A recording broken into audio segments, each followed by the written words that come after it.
Hi guys, welcome back to the channel. If you're new here, my name is Mimi and this is Mimi React. So we are back with another Ultimatum reaction video. So today I'm going to be reacting to episode 3 and 4. We did 1 and 2. If you haven't checked that out, please check it out. It's on the channel. So today we're going to get right into it. Episode 2 ended where JR was about to pick his person that he's going to go on a trial marriage experience with. So obviously he picked Sandy, and we know there was a triangle between him, Arya, and Sandy, and obvious reasons. He did mention that Arya, he feel as though Arya is like a wifey material. She's calm, she's chill. And then Sandy brings out the wild side of him, whatever that means. She's feisty, she's this, she's that, whatever that means. He just wanted to try something new.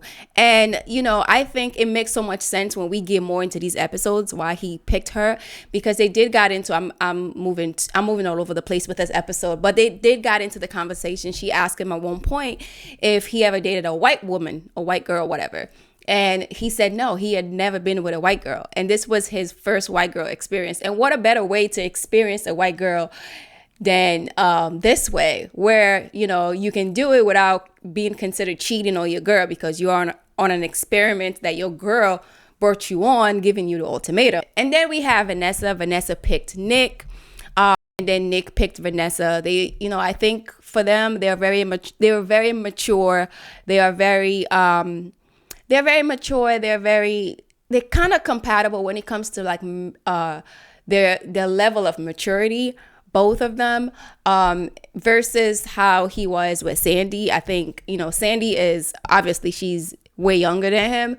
So, you know, the conversation is kind of a little different. So him and Vanessa just seems right. And then we have Arya. Arya picked Caleb. Caleb picked Arya. And I thought they were cute too. At first, you know, Arya and Caleb were, I think, at the end of episode 5, my conclusion about Arya, right? I feel as though Arya was so much into Caleb than Caleb was into him. Caleb is sticking on the fact that they just have a friendship. It's just a friendship between them. And she's saying there's a connection there. And I'm like, I don't know, like, I'm not trying to think this way. I'm not trying to feel this way. This is just what I'm observing. I'm observing as Joe, I feel, well, I said this is not what I'm feeling, but honestly, this is how I feel. I think Caleb is not attracted to Arya because she's a black woman. I feel maybe she's not his type. And there's nothing wrong with that. There's nothing, that doesn't make him a racist. We all have preferences in life. Everyone, I'm sure there are black women that would never date outside of their race. So I'm not here to like beat him down or whatever. If that's his preference, that's his preference. Obviously his girl Mariah is a white woman, so I think he's probably just not physically attracted to her, or it might not be physically attracted. Maybe it's just the connection is not there based on, you know, whatever. And then we got Chanel and Dave. Chanel and Dave linked up. It was very, very difficult for Chanel. Just, you know, I guess watching her man in this experiment with another woman. I do understand, you know, as the episodes go by, we're gonna find out like half of the cast left, literally. And I really, really understand with the people that left, because this is a really, really tough situation. Watch the person that you love, or watch the person that have a deep connection with, be so vulnerable with other people that, you know, like Sandy, right? We all saw how Nick was so emotional with him, with watching her and JR, you know, connect. And that's difficult. We're going to get into that too, because I thought Nick was doing too much, but that is difficult to watch your significant other be so vulnerable, see a different side of them that they normally don't show you in your typical relationship. And then we have Mariah and Micah. Mariah and Micah, they linked up. They both picked each other. I thought Micah was very, you know, Micah is a man of little words. He doesn't really say much. He is, like I mentioned previous episode, Micah, I really love him. You could feel the way he deeply, deeply loved Chanel. He feels deeply for her, and he's very protective over her. And we're gonna see as the episodes go on, Micah left, Chanel left, and Vanessa left because obviously they couldn't do it, because it's hard to watch your significant other be lovey-dovey with another person or be more vulnerable with another person than they were with you. So I do understand. So because Micah left, Chanel left, and Vanessa left, so Nick and Mariah were left alone. They had to just, I guess, stick it through till the end of episode 5. And I'm almost convinced that was production's doing, because I know they probably wanted to leave at some point, but production was like, because your partner is here, please just stick it through so we can keep a storyline going. Because it wouldn't make sense if Nick would have left, if Nick and Mariah would have left, then Caleb will have to leave, because that's her connection, and he was still in the trial. And then Sandy will have to leave, and then there will be no storyline, because right now, the storyline that they're pushing on us is JR and Sandy, and that's what's making this season entertaining. So I do understand why they're still there, and I think, like I said, that's production's doing, and I think it only makes sense for them to do that, because if they didn't, nobody would have watched the rest of the season. Nobody. But yeah, that's just my take on that. So, and then we got to Zaina and Scotty. Zaina and Scotty, I don't really have much to say about them. I think Zaina liked the idea. This is just my opinion. I think she liked the idea of being a wife. And then obviously she does want to be a mom. She do want to be a mom. She want to have kids, because that's the number one thing that she brought up why she wants to get married, because she wants to have kids. And I know she probably don't want to have kids out of wedlock, which I understand that ideology. But when I'm listening to her conversation, I'm not really getting anything solid out of her that tells me that she really wants to be a wife.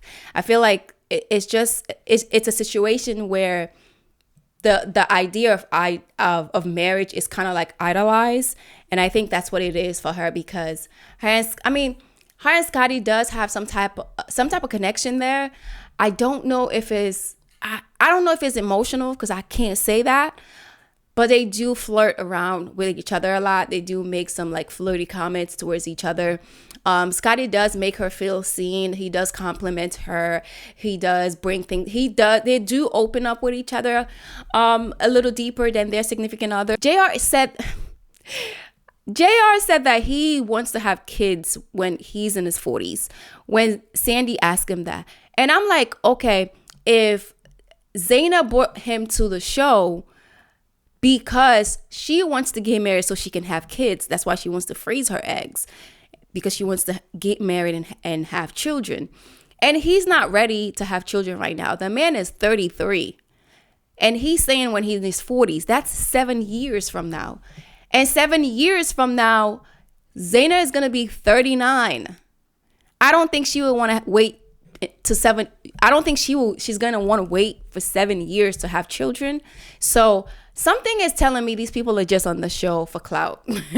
I don't know. Something is telling me Zaina and JR are just on the show for clout. They probably came together and said, hey, take me on Ultimatum. Let's act like we're here to get married. But because their stories don't make sense. She wants to have kids. That's why she's bringing him on the show, so he can see the worth of their relationship and wants to get married. And he says he wants to get married, but he's not ready to have children until he's in his 40s. So I'm like, it's not making sense. It's really not making sense. Let me know if I'm tripping, y'all, because I don't know if it's just me. I'm thinking too deep with these couples, but let me know if I'm making sense. So, and then fast forward, we have Sandy and JR again, being flirty with each other. And then there was a point, I think she said, I don't know if they met outside. She met Nick outside or on the, I don't know how. I think she said they met somewhere outside or whatever. And she told Nick that she kissed JR. And Nick was so devastated. That man was emotional. And honestly, I feel like all three of them were doing too much. This is what I feel. I feel Nick was doing too much because you brought her to the experience. Meaning, if you part of the experience in this whole entire season is to allow her to experience another person, to test how solid your relationship is. So I feel like Nick wasn't allowing that to happen. He kept texting her, he kept checking on her, kept calling her. I feel like he was doing way too much. I do understand he's deeply in love with Sandy, but I feel like he should have backed up a little bit. He should have never showed up at the door. Because there was at one point where he was so emotional. It was so, in his feelings when she told him she kissed him. And when he also found out that JR met her family, he was just so emotional he couldn't take it. I do understand the emotions, but I feel like you showing up at that door was out of line. I feel like he was doing way too much. Some of y'all probably disagree with me, but I feel like if you are the one that brought her to the experience to test your relationship, and now you don't want to see her with another man, it doesn't matter who it is with. Because I know he's probably even more insecure because it's JR. JR looks good. He got the player look or whatever. But I feel like you're the one that brought this upon the relationship. So if you're the one that brought this upon the relationship, you got to stick it through. You got to deal with it. You got to deal with it. And I feel like Sandy also was doing too much, because if you're in your trial relationship and you already know how this man is, because she kept mentioning she felt bad for him when Vanessa left because Nick is this, Nick is that. If you already know the type of emotional person that he is, I feel like you shouldn't even communicate with the man, period. The only communication that I think they should have had is, hey, how you doing? How's everything? Good. Keep it moving. Do not disclose any information with your connection with JR to Nick. And I don't think Nick would have acted the way he did. I feel like everybody has a blame in this. I don't think JR has a blame, but the way he kind of reacted to like going off on Nick at the door, I do understand why he felt that way, but I feel like everybody cannot be upset because Nick was already super emotional. I feel like you should have just be calm and then maybe get production. Tell this man to leave the door. But I do understand JR's frustration, because it's like, you're not allowing me to have the full experience with this lady. There was no experience. They were just, there's nobody can convince me. Nobody on this earth can convince me that Nick and Sandy did not smash. And not once. I'm sure they were doing it every day. Because the way they were just with each other, he was calling her his wifey, he was calling her babe. And when she had that skimpy outfit on to the girls' night, he was like, oh, you can't wear that. You can't wear that without me. You can't wear that without me around. Like, bruh, like he was just doing way too much. We don't know how his relationship is with Zaina, but I highly doubt he's like that with her, because I feel like this side of him that we're seeing is the side that he's been saying that Sandy was gonna bring out of him, the side that we're seeing. And for good TV, it's entertaining. We gonna watch it, we gonna react, okay? But that man doesn't look good. He's not. It's not looking good. I feel like out of this entire season so far, Mariah and Caleb are the only couple that I have faith and hope in. I did like Aria and Scotty at one point, but I feel like Scotty is doing too much. Scotty is doing some quiet flirting, some quiet, he's just the way he flirts, the way he does and say inappropriate things is just a little subtle. Just a little subtle than JR, but he's up there too. He's doing the most as well. To me, I think he's doing the most. I feel like Aria's connection with Caleb is very professional, is very respectful. Aria even brought up Mariah's feelings, when she was talking about Caleb. If Mariah finds out that she has an emotional connection, she respects Mariah's feelings. At the end of the day, she knows that this is not her man. She probably know for a fact that she's not going to leave that experience with Caleb. She's just trying to test trying to see how it is. Maybe being with him will probably open her eyes to see other things in Scotty that she took for granted. That's just how I feel.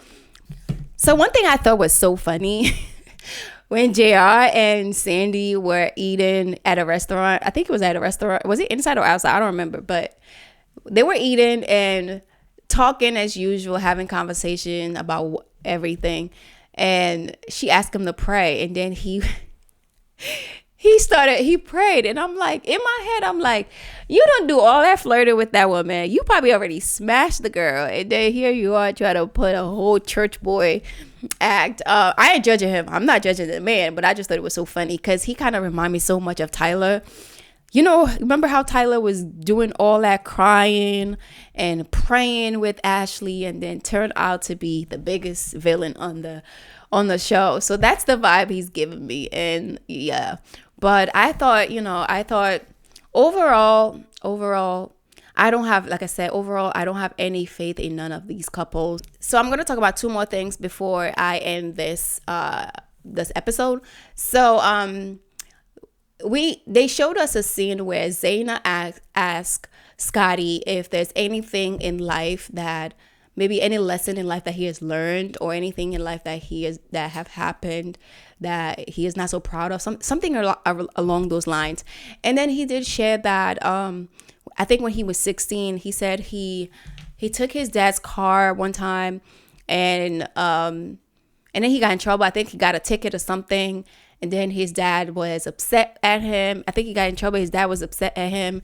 And it was a night. His dad told him, "I love you." And then he didn't say it back to his dad because he was upset. You know, typical teenager behavior, right? So he was upset. And then he says the next day his dad passed away. And he still like kind of live with that guilt that, you know, his relationship with his dad ended the way it did, with his dad telling him, "I love you," and him not responding. I thought that was so sweet. And I thought that's a lesson that so many of us can learn. Like, no matter how strong or how deep someone have hurt you, whether or not they're a parent, family, friends, like, life is short. Like, this month of December alone, so many deaths on the news. So many people are dying. Like, and it's just that when he said that, it just had me reflecting. I'm like, bro, we gotta love on the people that we have in our lives every day. And I thought that was a beautiful moment. And then, you know, the episode towards the end, they talked about Sandy and JR got into the conversation of cheating. He said he doesn't like, you know, he's not a fan of cheating, and if a woman cheats on him, he's leaving. He doesn't care if they're married, he's leaving the relationship, which I do understand that sense. But there's something that he said that I was like, does that make sense?